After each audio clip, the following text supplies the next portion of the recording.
ភាពនៅស្រុកខ្ញុំទិដ្ឋភាពនៅស្រុកខ្ញុំហ្នឹងគឺនៅប្រទេសកម្ពុជានឹងឯងមានកន្លែងស្អាតច្រើនប៉ុន្តែគ្រាន់ថាយើងមិនបានរៀបចំវាជាកន្លែងទេសចរមានជិះតូង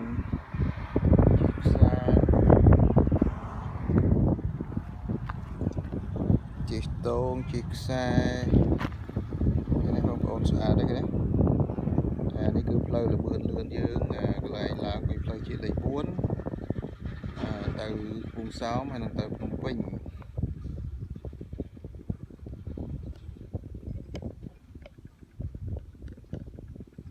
បាទនេះគេនេះ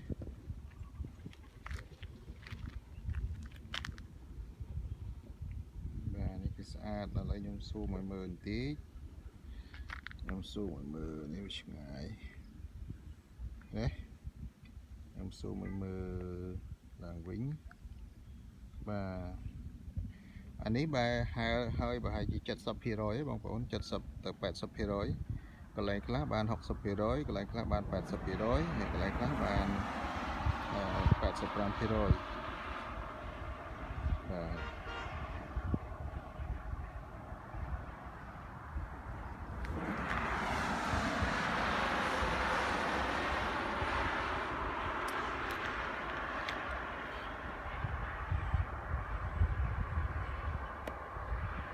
ទូរស័ព្ទតែខ្យល់មករៀងនេះឥឡូវខ្ញុំថតឲ្យមើលខ្ញុំចាប់បាទ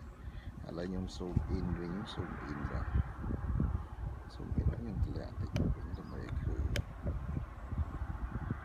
អានេះខ្ញុំឈរលើស្ពានទេបងប្អូនស្ពានមើលធ្វើ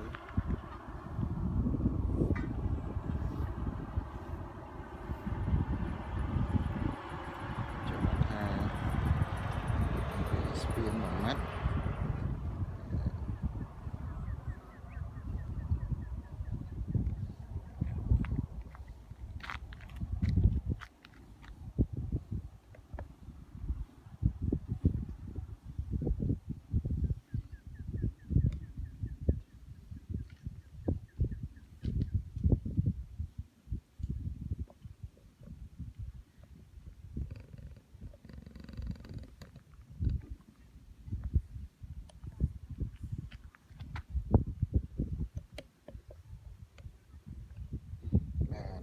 ស្អាតនេះ